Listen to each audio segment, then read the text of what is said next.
نحمده ونصلي على رسوله الكريم أما بعد فأعوذ بالله من الشيطان الرجيم بسم الله الرحمن الرحيم السلام علیکم ورحمۃ اللہ وبرکاتہ۔ خواتین و حضرات، اللہ تعالی ہمارے لیے اس رمضان المبارک کو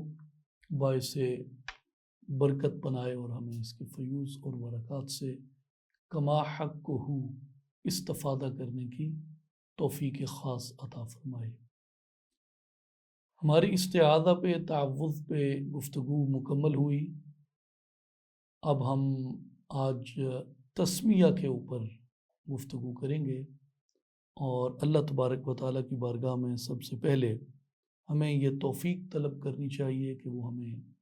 حق بیان کرنے کی توفیق عطا فرمائے، اور جو حق ہم تک پہنچے اس پر عمل کرنے کی توفیق عطا فرمائے، ہمیں عجز و انکساری عطا فرمائے، ہر فتنے سے اور ہر شر سے ہمیں محفوظ فرمائے۔ جیسے اعوذ باللہ من الشیطان الرجیم پڑھنا لازم ہے قرآن مجید کی تلاوت سے پہلے، اسی طرح آپ قرآن مجید کی ابتدا جب فاتحہ سے دیکھتے ہیں، الفاتحہ سے، تو اس کے بھی جو پیشانی ہے فاتحہ کی سب سے اونچی جگہ جو ہوتی ہے وہاں پہ تسمیہ لکھی ہوتی ہے، بسم اللہ الرحمن الرحیم۔ تو اس اعتبار سے کہا جاتا ہے کہ قرآن مجید کا آغاز بسم اللہ کی تلاوت سے کیا جاتا ہے، اور اس کے لیے نہ صرف قرآن مجید کا آغاز اس سے کیا جاتا ہے بلکہ زندگی کے جتنے بھی امور ہیں ان سب کا آغاز بسم اللہ الرحمن الرحیم سے کیا جانا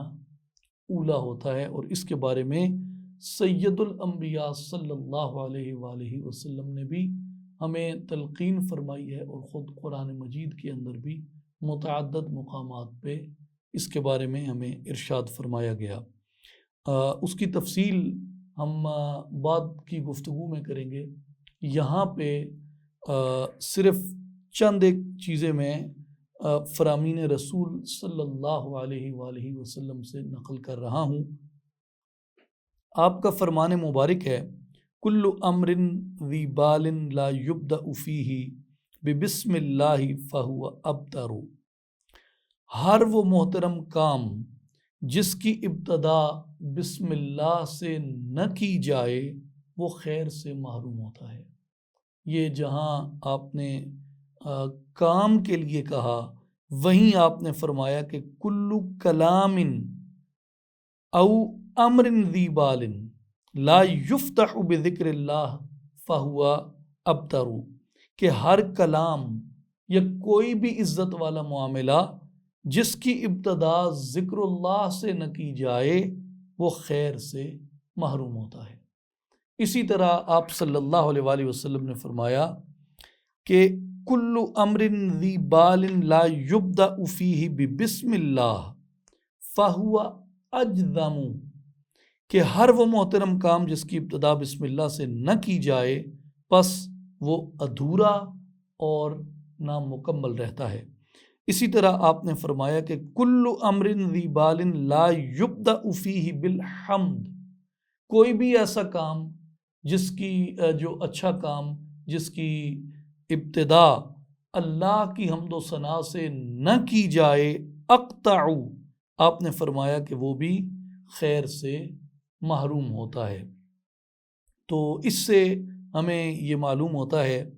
کہ جو اللہ کا ذکر ہے کسی بھی نیک کام سے پہلے، کسی بھی اچھے کام سے پہلے، اس کی جو سب سے خوبصورت ہمارے لیے ترتیب عطا کی گئی وہ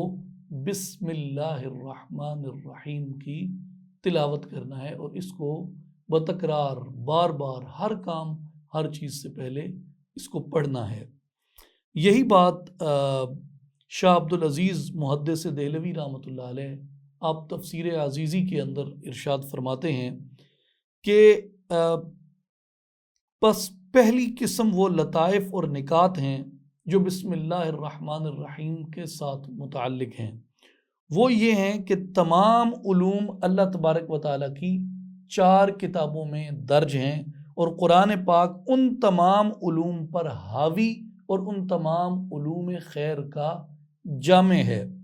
یعنی یہ کتابوں کی ان حالتوں کی بات ہو رہی ہے جب کہ ان میں تحریف نہیں کی گئی تھی۔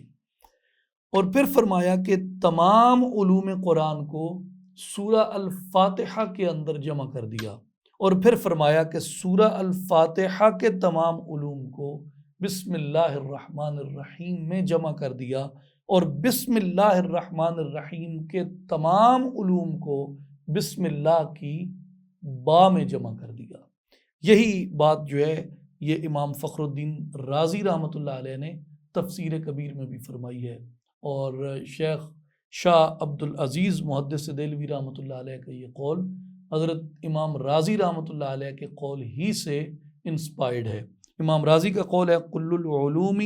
مندرج فی الکتب الاربعۃ وعلومها فی القرآن وعلوم القرآن فی الفاتحہ وعلوم الفاتحۃ فی بسم اللہ الرحمن الرحیم وعلومها فی الباء من بسم اللہ۔ یعنی یہی ترجمہ ہے کہ جتنے علوم تھے چاروں الہامی کتب کے،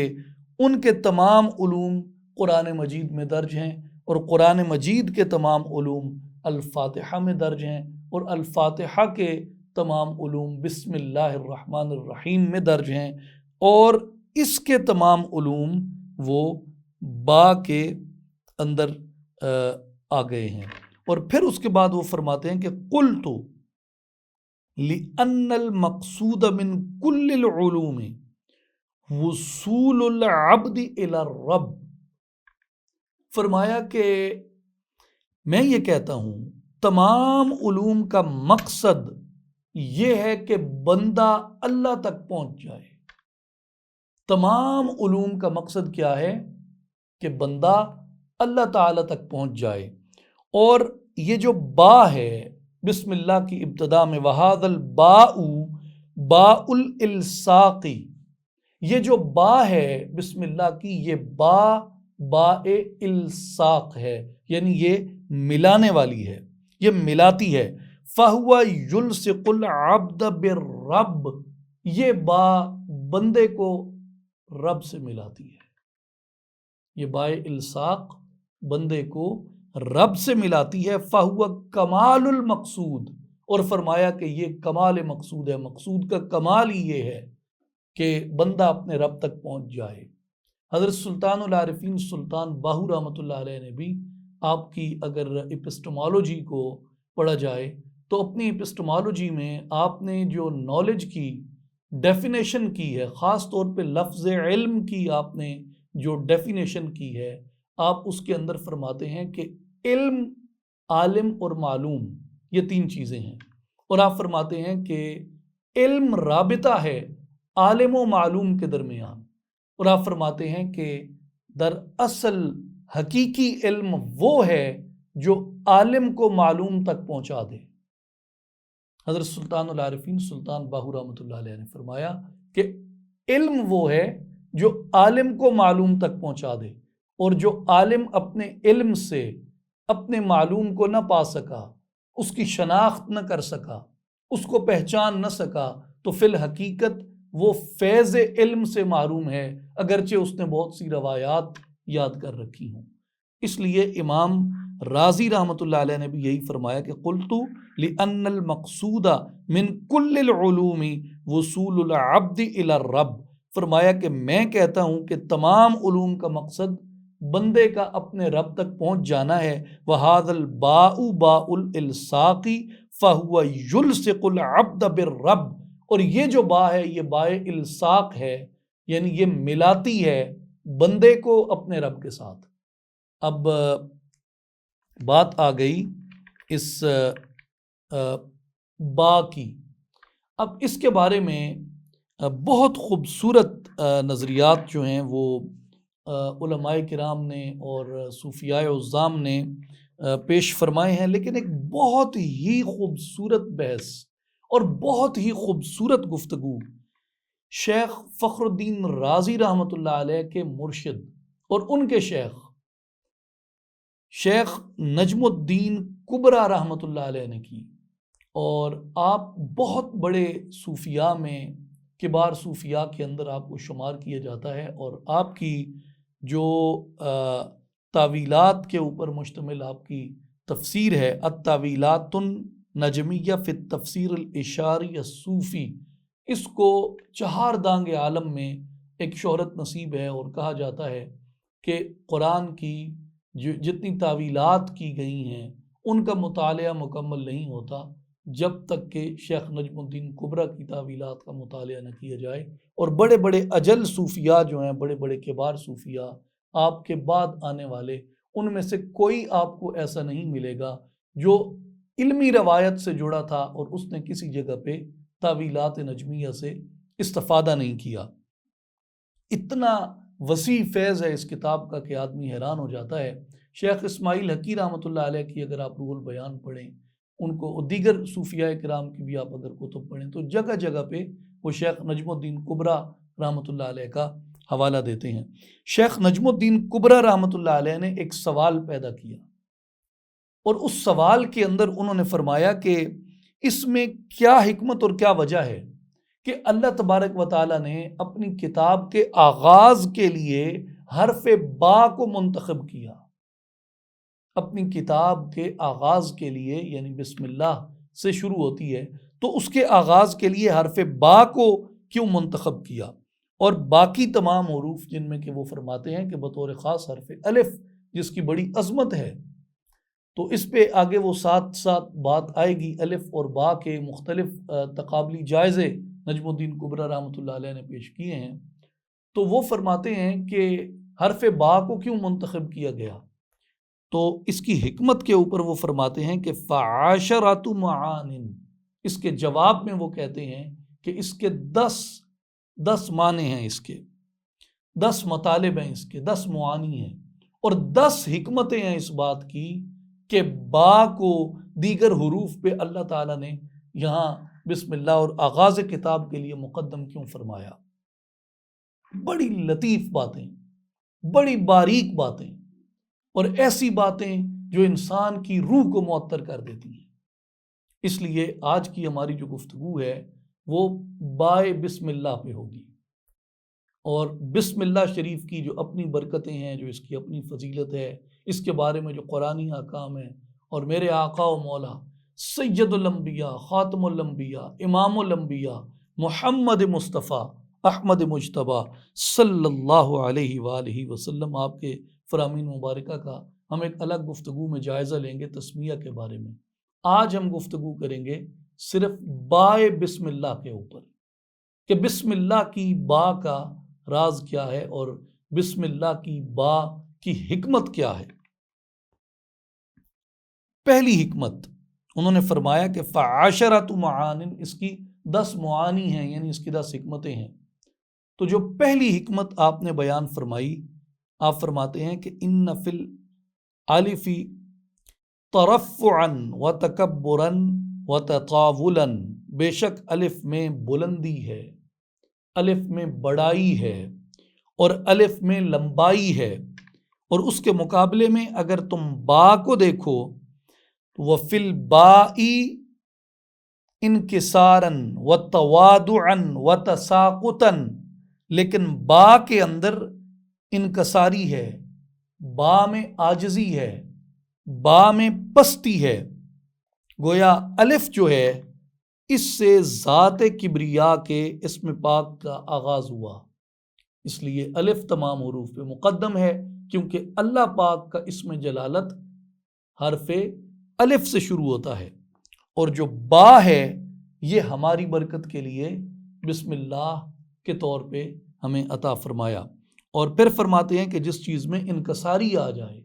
جس چیز میں عاجزی آ جائے، یعنی اب آپ حروف کی حالت کو دیکھیں، الف کھڑا ہوتا ہے، اور یہ اس کی بڑائی کو، اس کی لمبائی کو، اس کی بلندی کو ظاہر کرتا ہے، اور جو با ہے یہ کھڑا نہیں، یہ پڑا ہوتا ہے۔ تو اس لیے با کے اندر جو آپ کو اشارہ ملتا ہے وہ انہوں نے کہا کہ توادو کا، انکساری کا آپ کو ملتا ہے۔ فمن تواضع للہ رفعہ اللہ، جو اللہ کے لیے عاجزی اختیار کرتا ہے، اللہ تبارک و تعالیٰ اس کو سر بلند فرما دیتا ہے۔ اب با نے بطور حرف کے عاجزی اختیار کی، اللہ نے اس کو رتبہ یہ دیا کہ اپنی کتاب کا آغاز اس حرف سے فرما دیا۔ دوسری حکمت شیخ نجم الدین کبریٰ رحمۃ اللہ علیہ فرماتے ہیں کہ ان الباء مخصوصۃ بالالصاق بخلاف اکثر الحروف خصوصاً الالف من حروف القطع۔ فرماتے ہیں بے شک جو با ہے یہ الصاق کے لیے خاص ہے، یعنی ملانے کے لیے خاص ہے، اور بخلاف اکثر حروف کے، اور خصوصاً حروف قطع میں سے الف کے خلاف ہے، یعنی حروف الف جو ہے یہ حروف قطع میں آتا ہے۔ حروف قطع جو ہیں وہ 6 ہیں، جس میں الف ہے، دال ہے، ذال ہے، را ہے، زا ہے اور واو ہے۔ الف، دال، ذال، را، زا، واو، یہ حروف قطع ہیں۔ یہ جہاں بھی آئیں گے، اور خاص طور پہ الف، یہ جہاں بھی آئے گا وہاں حرف منقطع ہو جائے گا، رک جائے گا، قطع ہو جائے گا۔ لیکن جو با ہے اس کے بارے میں فرمایا کہ یہ الصاق کے لیے ہے، اور با سے حروف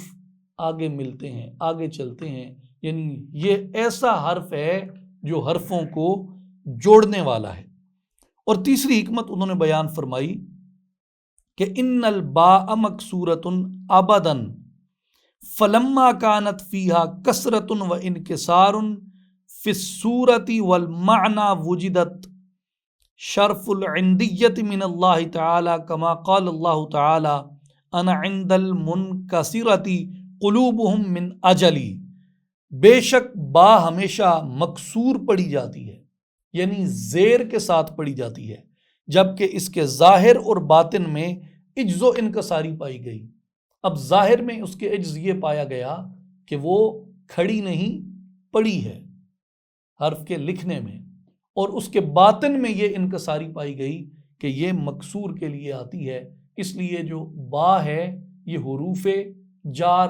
میں کہلاتی ہے، اور حروف جار وہ ہوتے ہیں جن کا ما بعد مجرور ہوتا ہے، یعنی جس کے بعد کا جو حرف ہے اس کے نیچے زیر آئے گی، تو وہ فرماتے ہیں کہ اس کا ظاہر بھی عاجزی پہ ہے اور اس کا باطن بھی عاجزی کے اوپر ہے۔ پس اس کو اللہ تبارک و تعالی کی طرف سے عندیت یعنی قرب کا درجہ اس کی عاجزی کی وجہ سے نصیب ہوا۔ اور یہاں آپ نے حدیث قدسی نقل کی کہ انا عند المنکسرۃ قلوبهم من اجلی، کہ میں ان قلوب کے قریب ہوں جو میری خاطر ہمیشہ عجز و انکساری کے اندر رہتے ہیں۔ چوتھی حکمت انہوں نے یہ بیان فرمائی کہ ان فی الباء تساقطا وتکسرا فی الظاہر، کہ ایک طرف اس میں بظاہر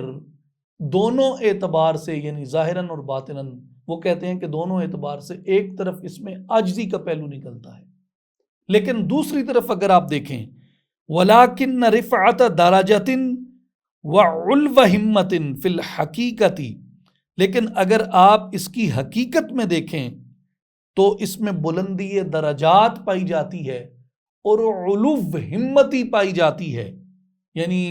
بظاہر دیکھنے میں عاجزی ہے،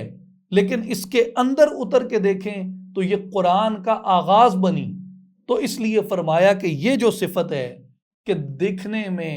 سادے نظر آتے ہیں، باہر سے ماڑے نظر آتے ہیں، لیکن اندر سے اگر آپ ان کو دیکھیں تو جیسے صوفیاء اور عرفاء کے لیے کہا گیا ہے کہ باطن وچ لولاک دے مالک ظاہر دے وچ ہینے، باطن میں کیا رتبے ہوتے ہیں ان کو، اور ظاہر میں وہ عاجزی اور انکساری کی چال چل رہے ہوتے ہیں مخلوق کے سامنے۔ فرمایا واہیا من صفات الصدیقین، یہ جو صفت با کو نصیب ہوئی یہ صدیقین کی صفات میں سے ہے۔ اور صدیقین کون ہیں؟ جن کا باطن میں تو ایسے عظیم مقامات ہوتے ہیں کہ وہ اللہ تبارک و تعالیٰ کے ساتھ بھی بذریعہ فراست اور بذریعہ الہام اللہ تبارک و تعالیٰ کی بارگاہ میں حاضر رہتے ہیں، اور محمد مصطفیٰ احمد مجتبیٰ صلی اللہ علیہ وآلہ وسلم کی مجلس میں حاضر رہتے ہیں، انبیاء کی زیارت کرتے ہیں، اولیاء کی زیارت کرتے ہیں، لیکن ظاہر میں ان کا حال یہ ہوتا ہے کہ وہ عاجزی کے ساتھ، انکساری کے ساتھ، خندہ پیشانی کے ساتھ، کشادہ دلی کے ساتھ ہر وقت خدمت خلق کے اندر مصروف رہتے ہیں۔ تو اس لیے فرمایا کہ جو با ہے اس کے اندر اس حرف میں صدیقین کی صفات پائی جاتی ہیں، یہ حرف با کا کمال ہے۔ پانچویں حکمت امام نجم الدین کبریٰ رحمۃ اللہ علیہ نے بیان فرمائی کہ ان فی الباء صدقا فی طلب قربت الحق کی، کہ بے شک با میں قرب حق کی طلب کا صدق پایا جاتا ہے۔ اور اس دعوے پہ دلیل کیا دی؟ دلیل یہ دی لِأَنَّهَا لَمَّا وُجِدَتْ دَرَجَةُ حُصُولٍ نُقْطَةِ وَضَعَتْهَا تَحْتَ قَدَمِهَا وَمَا تَفَاخَرَتْ بِهَا۔ کیا لطیف بات ہے، سبحان اللہ سبحان اللہ۔ فرمایا کیونکہ با کو جب نقطہ ملا تو با نے اس نقطے کو اپنے اوپر رکھنے کی بجائے وضعتها تحت قدمها، اس نقطے کو اپنے قدموں میں گرا دیا، اپنے نیچے رکھ لیا، اور نقطہ ملنے سے بھی نازا نہیں ہوئی،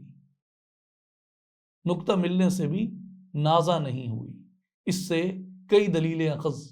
کی جا سکتی ہیں، اور ان میں سب سے بڑی دلیل اعلیٰ ظرفی کی، اور پھر اسی بات کی جو تواضع اور انکساری کی اور عاجزی کی بات بار بار شیخ نجم الدین کبریٰ فرما رہے ہیں۔ اور ایک عارف جب کسی بات پہ اتنا زیادہ اصرار کرے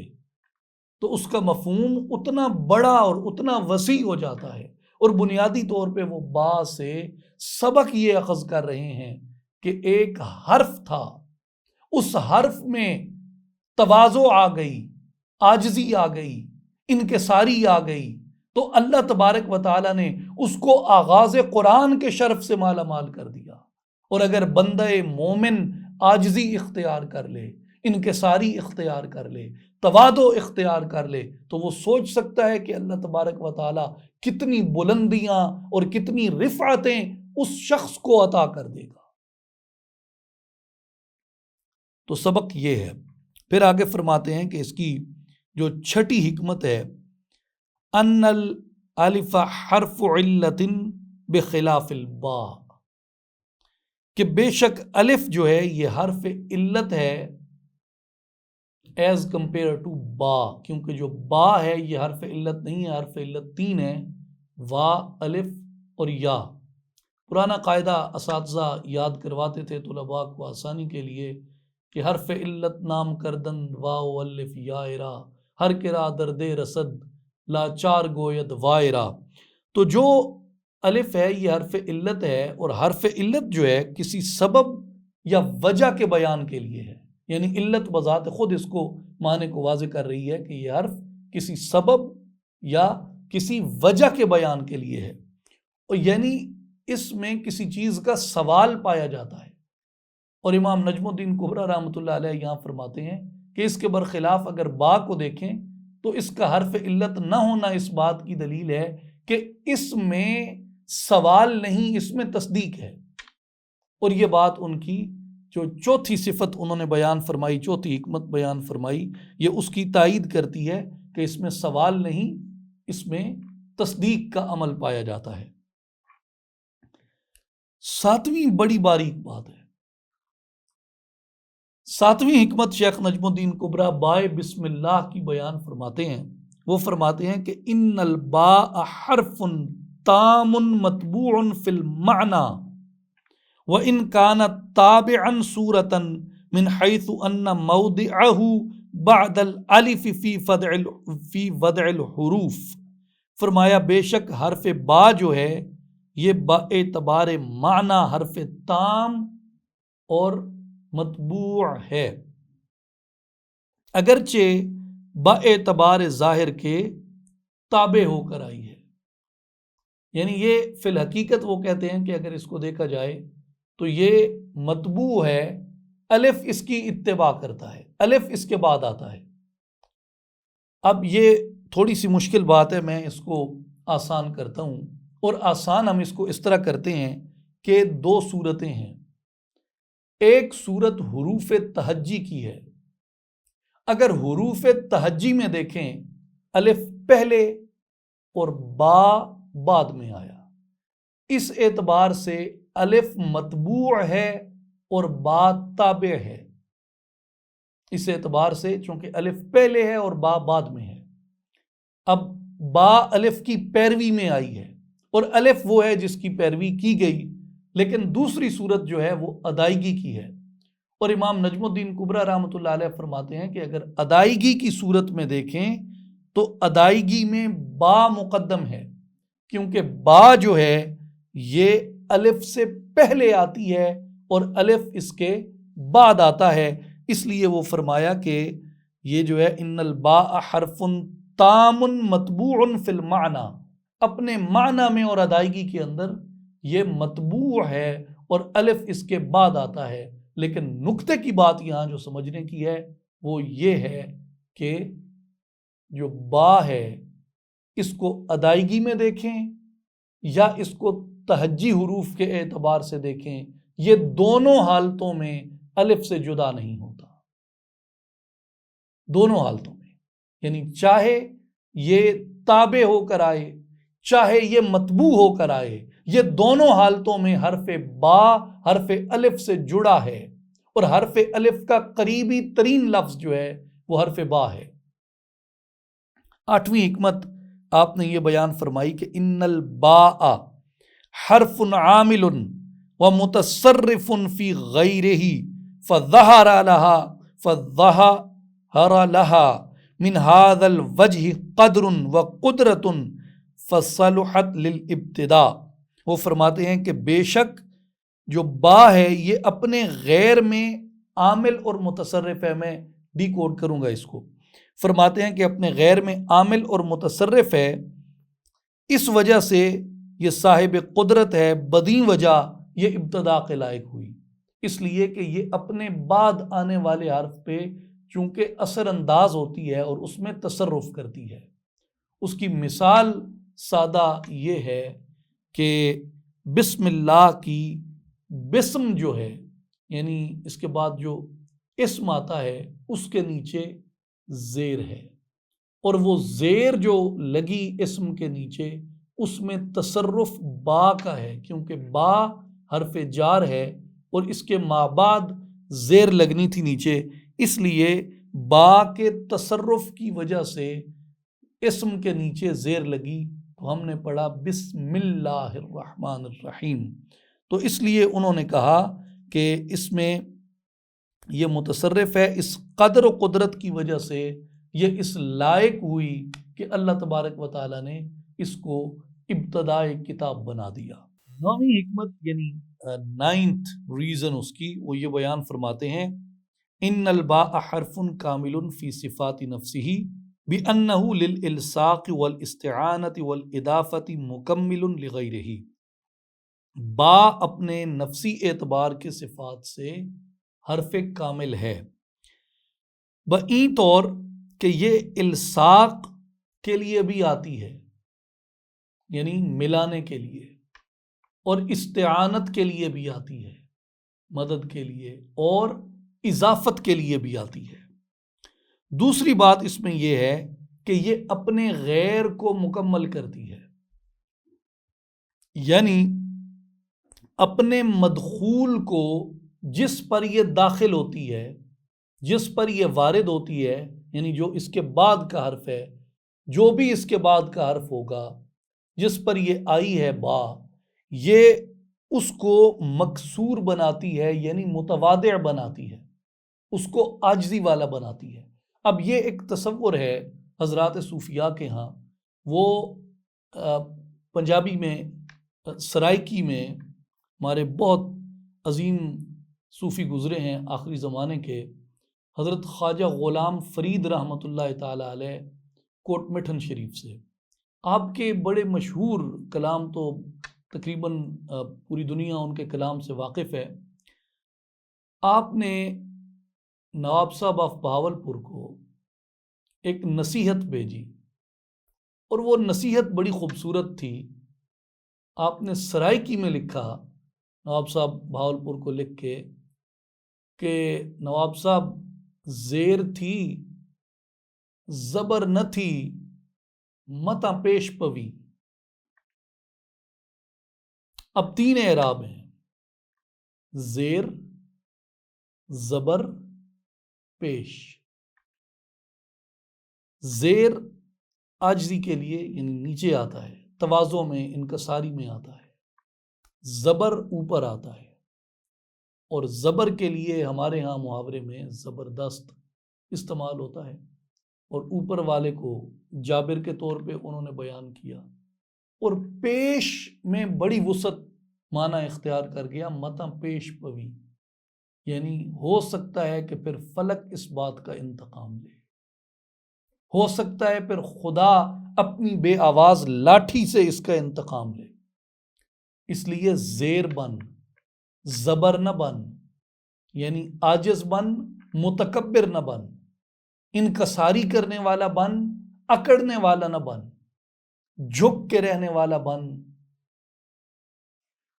اونچی آنکھیں کرنے والا نہ بن، آنکھوں کو جھکا کے رکھنے والا بن۔ اور پھر فرمایا متا پیش پوی، کہیں ایسا نہ ہو کہ تجھے اس کی عدالت میں پھر نکلنے کا راستہ نہ ملے، وہاں بھی تو نے پیش ہونا ہے۔ اس لیے صوفیاء جو ہیں ایسی چیزوں کو بہت زیادہ نمایاں کرتے ہیں جو آپ میں عاجزی کا وصف پیدا کریں۔ اب با جہاں بھی آئے گا حرف جار کے طور پہ، اس کے ماں بعد مجرور ہوگا، اس کے ماں بعد زیر لگے گی۔ جیسے استعانہ کو بھی دیکھ لیں تو اگر استعانت سے پہلے با آئی ہے تو وہ اس کو کہیں گے بالاستعانتی۔ اگر مغفرت سے پہلے آپ نے با لگائی تو بالمغفرتی، استغفار سے پہلے اگر لگائی تو بالاستغفاری، اگر امر سے پہلے آپ نے لگائی تو بالامری، اگر امور سے پہلے آپ نے لگائی تو بالاموری۔ تو جہاں بھی با آئے گا اپنے بعد والے حرف پہ یہ زیر کو داخل کرے گا۔ اس لیے وہ فرماتے ہیں کہ یہ ایک مکمل حرف ہے اور اپنے مابعد میں صفت عاجزی پیدا کرتا ہے، اور اس کی صفات میں یہ بھی ہے کہ یہ ملانے کے لیے آتا ہے، الصاق کے لیے آتا ہے، جوڑنے کے لیے، ساتھ کے معنی میں بھی آتا ہے، اور استعانت کے معنی میں بھی آتا ہے، اور اضافت کے لیے بھی یہ آتا ہے۔ اور 10ویں حکمت آپ نے یہ بیان فرمائی کہ ان الباء حرف شفوی، کہ جو با ہے یہ حرف شفویہ ہے۔ حروف شفویہ عام طور پہ آپ جانتے ہیں قواعد عربیہ میں 3 بھی کہے جاتے ہیں اور 4 بھی کہے جاتے ہیں، لیکن معروف 3 ہیں، با، فا اور میم۔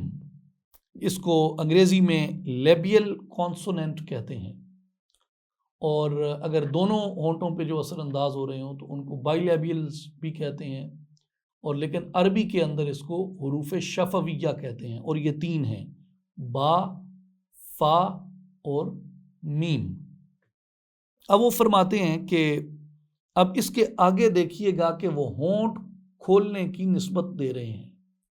اور اس کے بعد جو لطیف اشارہ آپ نے فرمایا، انسان اش اش کر اٹھتا ہے۔ ان الباء حرف شفوی تنفتح الشفة به ما لا تنفتح بغیرہ من الحروف الشفویہ۔ فرمایا کہ یہ جو ہے حروف شفویہ میں سے ہے، اور اس کے پڑھنے سے جتنے ہونٹ کھلتے ہیں، حروف شفویہ میں سے کسی اور حرف میں اتنے ہونٹ نہیں کھلتے جتنے با کو کہتے ہوئے انسان کے ہونٹ کھلتے ہیں۔ اب وہ عبارت کافی طویل ہے، میں اختصار سے اس میں عرض کرتا ہوں۔ وہ اس کے آگے فرماتے ہیں کہ ہونٹ کھلنے کی اب نسبت آ گئی، اور ہونٹ کھلنے سے وہ کہتے ہیں کہ انسان یاد کر، تو نے پہلی بار جب ہونٹ کھولے تو تو نے کیا کہا، پہلی بار جب تو نے ہونٹ کھولے۔ لے گئے اس واقعے میں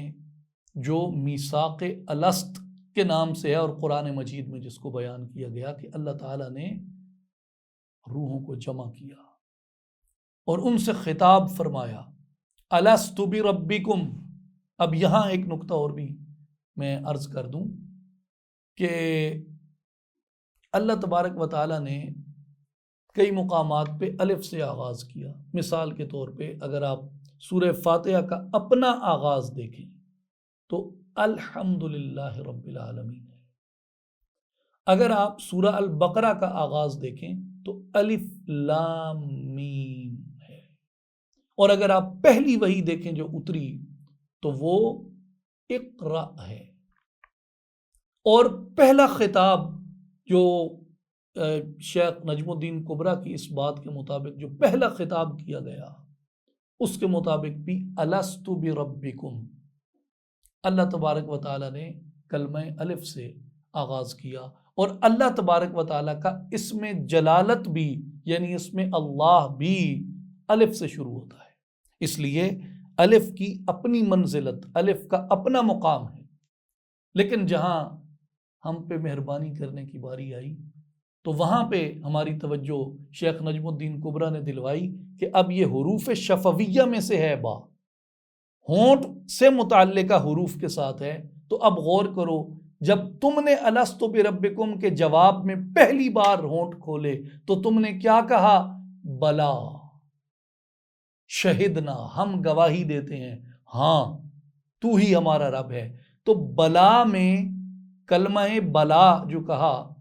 اس میں جو پہلا حرف آیا وہ حرف با آیا، تو فرمایا کہ حروف شفویہ میں ہے با، ہونٹ کھولنے کے حروف میں ہے۔ اور یہ بھی تم دیکھو کہ جب تم نے پہلی بار ہونٹ کھولے تھے اس کے دربار میں، اس کی بارگاہ بے نیاز میں، تو تم نے پہلا حرف با ہی بولا تھا۔ اس وجہ سے حکمت الہیہ کا تقاضا ہوا، اللہ تبارک و تعالیٰ نے با کو آغاز قرآن کے لیے منتخب فرما لیا، تو اس لیے اس کی جو قدر و منزلت ہے اس کو بڑھایا گیا۔ اب آئیے ابو الفضل مفتی بغداد خاتمۃ المفسرین سید محمود آلوسی رحمۃ اللہ تعالی علیہ سے آپ کی تفسیر روح المعانی سے کچھ خوبصورت چیزیں اخذ کرتے ہیں گفتگو کے اختتام کی طرف جاتے ہوئے۔ بسم اللہ الرحمن الرحیم کی پہلے حصہ گفتگو کا یہ اختتام ہے، دوسرے حصے پہ ہم ایک الگ گفتگو کریں گے۔ یہ صرف با کے اوپر خاص تھی کہ یہ راز با کیا ہے۔ وہ فرماتے ہیں کہ الف بسیط اور مطلق ہے، اور اپنی بساطت اور اطلاع کی وجہ سے اللہ عز و جل کی ذات مطلق پر دلالت کرتا ہے، اور الف کے بعد جو حرف آتا ہے وہ حرف با ہے، اور یہ تمام تعینات پر مقدم ہے۔ سو با اپنے تعین اول کے اعتبار سے، یعنی پہلا حرف الف ہے اور دوسرا حرف با آیا، اس لیے فرمایا کہ با اپنے تعین اول کے اعتبار سے حقیقت محمدیہ صلی اللہ علیہ وآلہ وسلم پر دلالت کرتا ہے۔ اس طرح جو بسم اللہ کی با میں ذات محمد مصطفیٰ صلی اللہ علیہ وآلہ وسلم کی طرف اشارہ ہے، اور پھر فرمایا کہ با پر کسرہ ہے، یعنی بے کو اگر آپ بسم اللہ کی بے کو لکھیں اور اعراب لگائیں تو اس کے نیچے اعراب میں سے زیر لگے گی۔ اب جو زیر ہے یہ عاجزی کی علامت ہے، اور اس میں کوئی شک نہیں کہ ہمارے پیارے حبیب صلی اللہ علیہ وآلہ وسلم کو اللہ تبارک و تعالیٰ نے عظیم شانیں عطا فرمائی، عظیم مرتبے عطا فرمائے، دنیا میں بھی، دنیا سے پہلے بھی اور دنیا کے بعد بھی عظیم رتبے عطا کیے، لیکن ان کے لیے اللہ تبارک و تعالیٰ نے جس صفت کو غالب کیا وہ صفت رحمت تھی، اور اس لیے فرمایا کہ جو صفت رحمت ہے اس کی نسبت اگر محمد مصطفیٰ صلی اللہ علیہ وآلہ وسلم کے ساتھ کی جائے تو یہ جو با مکسورہ ہے، با کے نیچے زیر ہے، یہ اس صفت رحمت کو ظاہر کرتی ہے۔ وما ارسلناک الا رحمۃ للعالمین۔ تو فرمایا اس لیے اس با کے رازوں میں سے ایک راز یہ بھی ہے کہ یہ حقیقت محمدیہ صلی اللہ علیہ وآلہ وسلم کی طرف ہمیں متوجہ کرتی ہے۔ پھر دوسری آیت مبارک نقل فرمائی، لقد جاءکم رسول من انفسکم عزیز علیہ ما عنتم حریص علیکم بالمؤمنین رؤوف الرحیم۔ بے شک تمہارے پاس تم میں سے ایک رسول صلی اللہ علیہ وآلہ وسلم تشریف لائے، تمہارا تکلیف اور مشقت میں پڑنا ان پر سخت گراں گزرتا ہے، اور لوگوں وہ تمہارے لیے ہدایت اور ایمان کے بڑے طالب اور خواہش مند آرزو مند رہتے ہیں، مومنوں کے لیے نہایت ہی شفیق اور بے حد رحم فرمانے والے ہیں، بالمؤمنین رؤوف الرحیم۔ اب وہ فرماتے ہیں کہ اس میں یہ رمز ہے کہ جن پر یہ کتاب نازل ہوئی اور جو اللہ تعالیٰ پر ایمان لانے کی دعوت دے رہے ہیں، اگرچہ وہ صاحب خلق عظیم ہیں، اگرچہ ان کا ہر وصف اعلیٰ ہے، سب سے اولیٰ و اعلیٰ ہمارا نبی، سب سے بالا و اعلیٰ ہمارا نبی، لیکن ان پر صفت رحمت کا غلبہ ہے اور وہ رؤوف و رحیم ہیں، اور جس کی طرف وہ دعوت دے رہے ہیں، جس کی طرف وہ دعوت دے رہے ہیں، وہ تو اس کی بارگاہ میں تو کبریائی ہی کبریائی ہے، اس کی بارگاہ میں تو بڑائی ہی بڑائی ہے، وہ تو ذوالجلال والاکرام ہے، مگر وہ اپنا تعارف الرحمن الرحیم سے بھی کرواتا ہے۔ یہی وجہ ہے کہ قرآن مجید کی ہر سورت سے پہلے بسم اللہ الرحمن الرحیم ہے۔ قرآن مجید کی جو سوال ذہن میں آ رہا ہے میں وہ بھی جواب دیتا ہوں، قرآن مجید کی تقریباً ہر سورت سے پہلے بسم اللہ الرحمن الرحیم ہے، اور با کے نیچے زیر ہے، اور وہ فرماتے ہیں کہ یہ اللہ کی شان رحمت کا بھی اظہار ہے، اور بالخصوص محمد مصطفیٰ صلی اللہ علیہ وآلہ وسلم کی شان رحمت کا بھی اظہار ہے۔ اور ایک صورت ایسی ہے، یہ علامہ روح المعانی نے بیان کیا، شیخ محمود احمد آلوسی مفتی بغداد رحمۃ اللہ علیہ نے، جنہیں خاتمۃ المفسرین کہتے ہیں، انہوں نے فرمایا کہ ایک صورت ایسی ہے جس کی ابتدا میں بسم اللہ نہیں ہے، تو پھر غور کرو تو تمہیں معلوم ہوگا کہ آغاز اس صورت کا بھی با سے ہوا، براءۃ من اللہ ورسولہ، سورہ توبہ جہاں سے شروع ہو رہی ہے، تو سورہ توبہ بھی شروع حرف با سے ہوئی، لیکن با مجرور نہیں، با مفتوح ہے، با کے نیچے زیر نہیں ہے، با کے اوپر زبر ہے، اور اس لیے فرمایا کہ باقی جتنی صورتیں تھیں وہ صفت رحمت کے ساتھ شروع ہوئیں، اور جو سورہ توبہ ہے یہ رحمت کی بجائے جلال کے ساتھ شروع ہوئی۔ یہ رحمت، کیونکہ وہ بشیر بھی ہے، نبی صلی اللہ علیہ وسلم بشیر بھی ہیں اور وہ نذیر بھی ہیں، اور اللہ تبارک و تعالی جہاں قہر والا غضب والا ہے وہاں وہ رحمان اور رحیم بھی ہے، تو اس لیے جہاں بسم اللہ سے صورتوں کا آغاز ہوا تو با کے نیچے زیر اس بات کی دلالت ہے کہ اس نے اپنی شان رحمت سے شروع کیا، اور جہاں سورہ توبہ میں بسم اللہ نہ آئی وہاں بھی آغاز با سے کیا، اور با پہ زبر تھی، اس لیے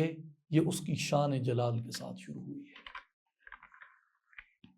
اب قرآن مجید کی 114 صورتیں ہیں کل، اور ان میں سے 113 صورتوں میں بسم اللہ کے ذکر سے آپ کی شان رحمت کی طرف اشارہ ہے، اور ایک صورت جو بسم اللہ کے بغیر شروع ہوئی اس میں با کے اوپر زبر ہے، اس میں آپ کے جلال کی طرف اشارہ ہے۔ اور خلاصہ یہ ہے کہ ہر صورت کی لوح جبین پر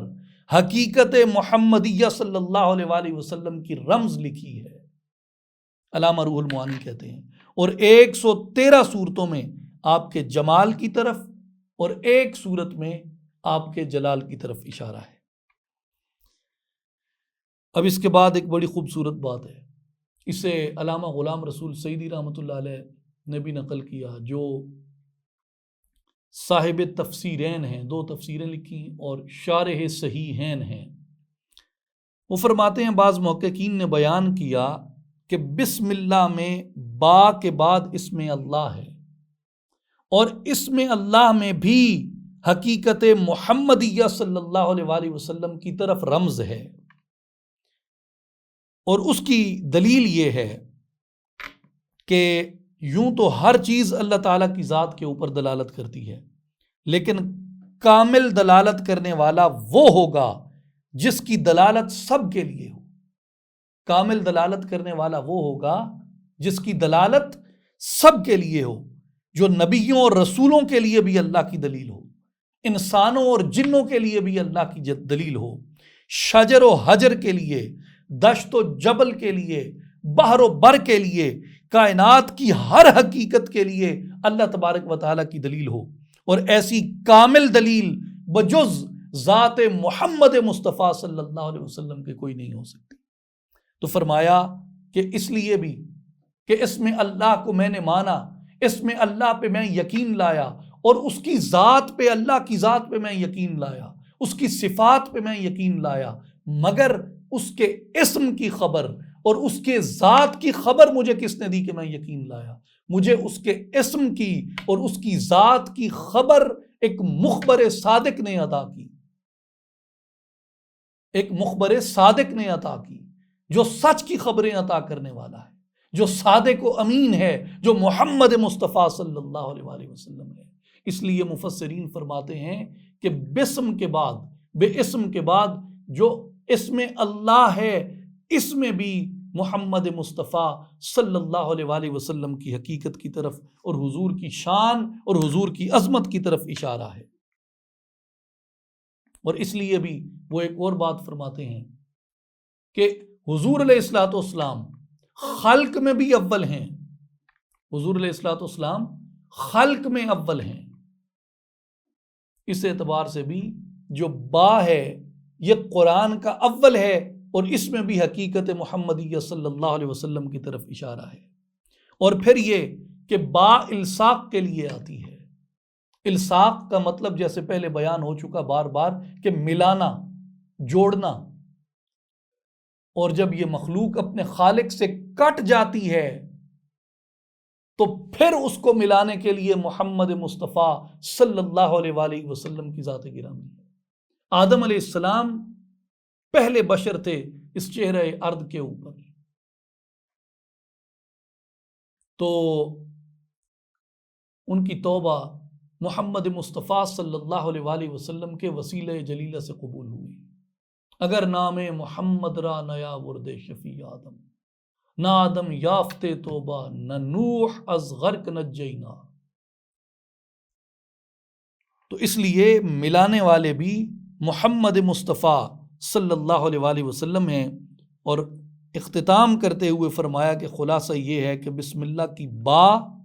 با کی کسرہ اور اسم اللہ، ان سب میں حقیقت محمدیہ صلی اللہ علیہ وآلہ وسلم کی طرف رمز ہے، اور یہ اس کا نقطہ کمال ہے۔ جس نے اس کو پا لیا وہ عارف بن گیا۔ اب میں گفتگو کا یہاں پہ اختتام کرتا ہوں، اور انشاءاللہ اگلی نشست میں بسم اللہ کی باقی جو اس کی فضیلت ہے، اس کی برکات ہیں، ان پہ بات کریں گے۔ لیکن جاتے جاتے میں اپنی ایک الجھن آپ سے شیئر کر لوں۔ جب یہ سارا موضوع سامنے آیا تو ناچیز نے یہ چاہا کہ یہ بحث با کی پیش نہ کی جائے، کیونکہ بار بار اس میں سامنے الف آ رہا تھا۔ کیوں نہ پیش کی جائے؟ اس لیے کہ عاشقوں نے تو ایک ہی سبق پڑھا ہے، اور عاشقوں کا جو سبق ہے وہ الف کا ہے۔ جنہ شو الف تھی پایا، بیدا باب نہ پڑھ دے ہوں۔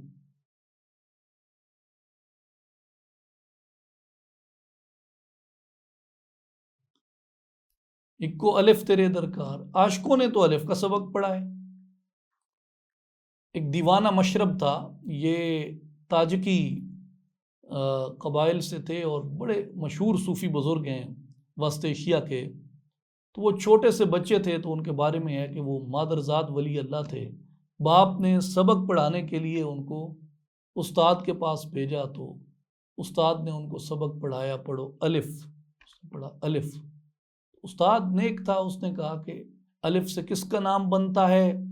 اس نے استاد سے پوچھا دیوانہ مشرب نے, آپ بتائیں کس کا نام بنتا ہے؟ اس نے کہا الف سے بنتا ہے اللہ.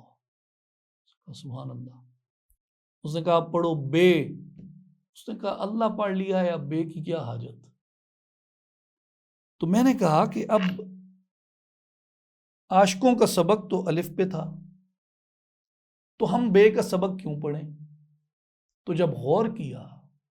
اور خاص طور پہ شیخ نجم الدین کبریٰ رحمۃ اللہ علیہ کے ان نکات میں غور کیا, تو معلوم ہوا کہ بے تو الف سے جدا ہے ہی نہیں. حروف تہجی کے اعتبار سے دیکھیں تو بھی با الف سے جڑا ہوا ہے, اور ادائیگی کے اعتبار سے دیکھیں تو بھی با الف سے جڑا ہوا ہے. دونوں حالتوں میں جو با ہے یہ الف سے جڑا ہوا ہے. با کی ابتدا بھی الف ہے اور با کی انتہا بھی الف ہے. با کی ابتدا بھی الف ہے اور با کی انتہا بھی الف ہے. اور با کامل ہی تب ہوتی ہے جب الف کے ساتھ ہوتی ہے. الف کو اگر ہٹا دیں تو با کو پروناؤنس ہی نہیں کیا جا سکتا. با کی مکمل صحیح پروناؤنسیشن بھی الف کے ساتھ ہوتی ہے. اس لیے جو با ہے یہ الف سے جدا نہیں ہے, بلکہ دونوں حالتوں میں الف کے ساتھ جڑی ہوئی ہے. اور جو یہ نقطہ عرفا نے بیان کیا کہ با سے مراد, با کی خوبصورتی دیکھو کہ با سے قرآن کا آغاز ہوا. با عاجزی سکھاتی ہے, با انکساری سکھاتی ہے. با پہ نقطہ لگا تو اس نے نیچے ڈلوا دیا, لیکن تفاخر نہیں کیا. عاجزی کو قبول کیا, تفاخر کو قبول نہیں کیا. اس لیے اللہ نے با کو رفعتیں دی, با کو بلندیاں دی. اور پھر جو با ہے یہ میرے مصطفیٰ کی شان رحمت کا اظہار کرتی ہے. اور جو بھی اس سے سبق سیکھتا ہے وہ اس کے بعد عجز میں اور انکساری میں آ جاتا ہے. اور پھر یہ حضور علیہ الصلوۃ والسلام کی شان رحمت کا بیان کرتی ہے. اور اگر با پہ زبر آ جائے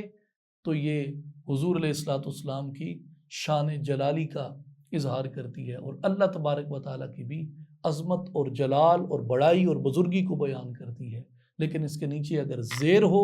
تو یہ ہمیں اس کی رحمت اور رحمان اور رحیم کے ساتھ یہ ہمیں جوڑے رکھتی ہے. اگلی اس کی جو برکتیں ہیں وہ کل کی نشست میں اللہ تبارک و تعالیٰ ہمیں صحیح طور قرآن مجید سے اور اس کی حکمتوں اور اس کے رموز سے استفادہ کرنے کی توفیق عطا فرمائے. جو حق تھا وہ اللہ کی طرف سے تھا, جو کچھ ایسا بیان ہوا جو اس کی شان کے لائق یا قرآن کے لائق نہ تھا, وہ مجھ حقیر کی نفس کی خطا تھی. اللہ تعالیٰ معاف فرمائے اور ہم سب کے گناہوں کی پردہ پوشی فرمائے, اور ہمیں اپنا صحیح کامل نیک آدمی بننے کی توفیق عطا فرمائے. وآخر دعوانا الحمد للہ رب العالمین.